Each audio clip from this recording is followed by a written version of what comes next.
안녕하세요. 치과의사 올소입니다. 소금 좋아하십니까? 소금? 이게 치과 얘기만 나오면 그렇게들 소금 얘기를 하세요. 뭐 소금물로 가글을 하면 뭐 염증이 줄어든다든가, 뭐 소금물이 뭐 소금으로 양치해서 우리 아버지는 뭐 평생 동안 뭐 충치가 없었다든가. 오늘 정확하게 정리해 드립니다.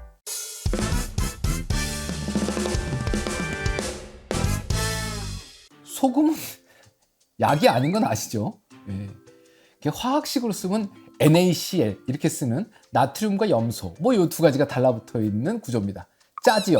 그래서 보통 우리가 음식에 늘상 넣는 게 소금 아닙니까? 근데 이걸로 양치를 하면 건강하다. 자, 하나씩 보겠습니다. 자, 양치라는 용어부터 좀 정리해야 될 것 같은데요. 일단 이걸 우리가 칫솔질이라고 한번 생각해 봅시다. 옛날에 가면 목욕탕, 그렇죠. 요즘은 찜질방이지만 대중 목욕탕에 이만한 그릇에 소금이 이렇게 수북하게 쌓여졌던 시절이 있었어요. 그럼 이제 칫솔을 그래도 소금을 콱 찍어가지고 콕 닦습니다. 짜겠죠. 아직도 그 소금으로 이를 닦으면 건강에 도움된다라는 얘기를 믿으면서 지금도 죽염 치약 이런 걸 골라서 쓰시는 분들이 있습니다. 일단 1번으로는요 아무 효과가 없어요. 하나씩 말씀드릴 테니까 근거를 가지고. 먼저 소금을 칫솔에 묻혀서 문지르면 가장 큰 문제가 뭐가 있느냐, 그 거칠거칠한 소금 입자 때문에 잇몸이 다치고 치아가 긁히고 마모가 됩니다. 연마가 된다라고 표현을 해요. 보통 우리가 치약 안에도 아주 미세한 연마제가 들었답니다. 치약을 짜서 손에다 이렇게 문질러 보면 치약에 돌가루 들은 게 느껴지세요? 안 느껴져요. 그게 느껴지지 않으면 큰일 나는 겁니다. 그런데 손에 느껴지지도 않는 그 연마제도 종류에 따라서 치아가 많이 깎일 수 있다고 합니다. 그래서 치과 의사들이 모여가지고 그 치약의 연마도를 검사를 해서 이 치약은 연마도가 너무 높아, 그러니까 안 쓰면 좋겠어. 이 치약은 연마도가 괜찮아, 이런 연구들도 하고 있어요. 근데 이게 손에 만져지면 어떻겠어요? 엄청난 연마제입니다. 가끔 그런 얘기를 해요.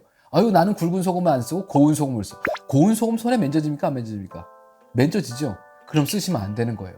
그 소금으로 이를 닦는 건 치약같이 제대로 된 도구가 없을 때 옛날에, 그죠? 옛날에 아주 부자 양반들이 소금으로 닦았답니다. 조선시대 걸 왜 이렇게 자꾸 갖고 오는지 모르겠어요. 일찍 죽었어요. 전부 다 조선시대요. 그 민간요법이라는 게 거기서 온 겁니다. 사람들 일찍 죽던 시절의 거를 왜 지금 갖고 와서 그렇게도 좋아하는지 모르겠어요. 1번, 칫솔에 소금을 묻혀서 닦는 건 절대로 안 됩니다. 무슨 도움이 되느냐? 하나도 안 돼요. 자, 그 다음번에 얘기가 나오면 소금물로 각을 하는 게 그렇게 좋다, 그런 얘기를 해요.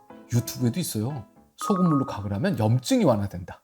소금물로 각을 하면 세균 억제 효과가 있다. 뭐 이런 얘기들이 써 있습니다. 심지어는 가운 입고 얘기하는 사람도 있어요. 좀 잡아갔으면 좋겠다는 생각도 들어요. 예. 그러고선 아주 친절하게 알려줍니다. 소금물의 농도가 매우 중요하니까 내가 오늘 비법을 알려주겠다. 그러면서 뭐라고 그러냐면 종이컵 있죠? 그 종이컵이 있으면 종이컵에다 물을 넣으세요. 그럼 그게 보통 한 200ml, 한 230ml 정도 되나 봐요. 그럼 거기다가 소금을 반 티스푼 정도 넣으세요. 한 2g, 3g 좀 되나 봐요. 그래서 휘휘 저으라는 거죠. 그럼 그게 좋은 소금물이래요. 이게 0.9% 정도 됩니다. 이걸 뭐라고 그러냐면 우리가 생리식염수라고 그래요. 생리식염수는 우리 몸에 있는 돌아다니는 물이 있을 거잖아요. 걔하고 비슷한 농도라는 거예요. 그럼 우리 몸에 있는 비슷한 농도면 세균이 우리 몸에서 다 죽었어야 될 거 아니에요.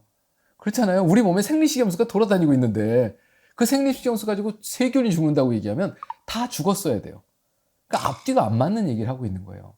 소금으로 세균을 죽일 수 있느냐? 있어요. 아시잖아요. 젓갈이요. 그렇게 쉽게 썩는 생선이 소금을 막 집어넣으면 안 썩어요. 오랫동안 안 썩습니다. 그걸 뭐라고 그럽니까? 염장이라고 그러죠. 소금만 죽나요? 설탕도 죽죠. 설탕을 막 집어넣으면 안 썩어요. 그게 뭡니까? 그렇게 금방 상하는 사과나 복숭아를 오랫동안 먹을 수 있는 거, 잼이에요. 그렇게 해서 설탕에 절이고 소금에 절이고 하는 것들로 세균을 죽여서 오랫동안 음식을 먹어내자. 이게 옛날부터 있었어요. 근데 그 소금 농도가요, 먹어보면 짜서 먹을 수가 없을 정도로 많이 넣죠. 정말로 고농도의 소금이 들어가면 무슨 일이 생기냐? 삼투압 현상이라는 게 생깁니다. 물이 어떻게 돼요? 농도가 높은 쪽으로 빠져나가는 거예요. 세포가 여기 있어요. 세균이 있는데 밖에 소금이 있어요. 짜요. 그러면 세균 몸에 있던 물이 밖으로 빠져나가요. 그쪽으로 들어요. 그래서 세균들이 아주 심하면 죽을 수도 있고 움직이지 않게 만들 수도 있다는 거예요. 이게 세균 성장을 억제한다든가 세균 억제 효과가 있다라고 얘기를 하는 겁니다. 어때야 돼요? 옛날 말로 소태같이 짜야 됩니다.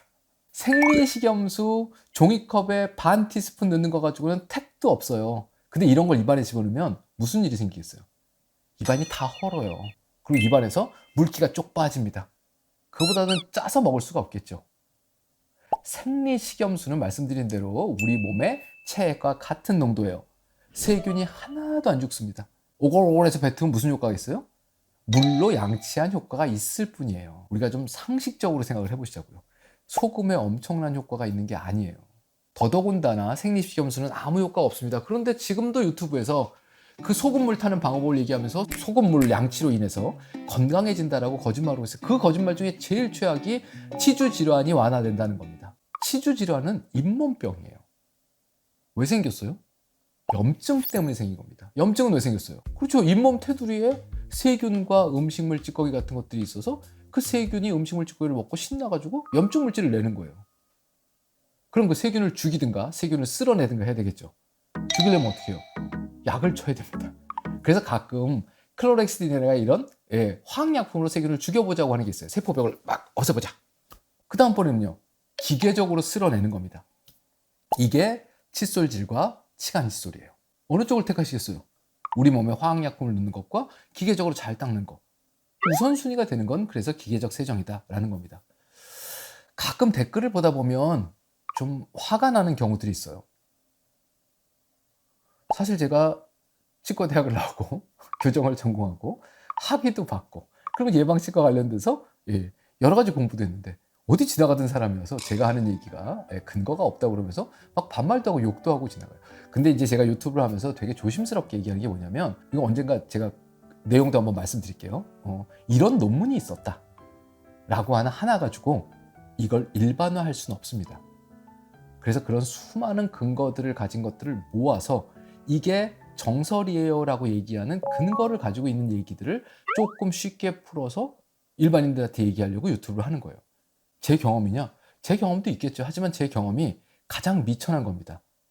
누군가가 그동안에 해왔던 수십 년, 100년, 수백 년의 역사 동안에 만들어진 수많은 기록들 중에 가장 근거가 있다라고 확정된 것들, 이런 얘기들을 드리고 있는 거예요. 그런 것들이 오늘 말씀드린 생리식염수에 관련된 그런 얘기도 있을 거고요. 그 다음에 칫솔질, 치간칫솔에 관련된 얘기들도 있습니다. 근거 논문들이 다 있어요, 사실은요. 그 얘기들을 풀고 있는 겁니다. 자, 오늘 소금 얘기들을 좀 드렸는데, 자, 이 소금 얘기를 하다 보면 또 저 얘기가 나와요. 나는 천일염으로 쓰고 있다. 나는 죽염을 쓰고 있다. 또 치약에도 있죠. 히말라야 솔트다. 자, 다음 시간에는 이 소금들의 차이에는 뭐가 있나? 이거 한번 살펴보도록 하겠습니다.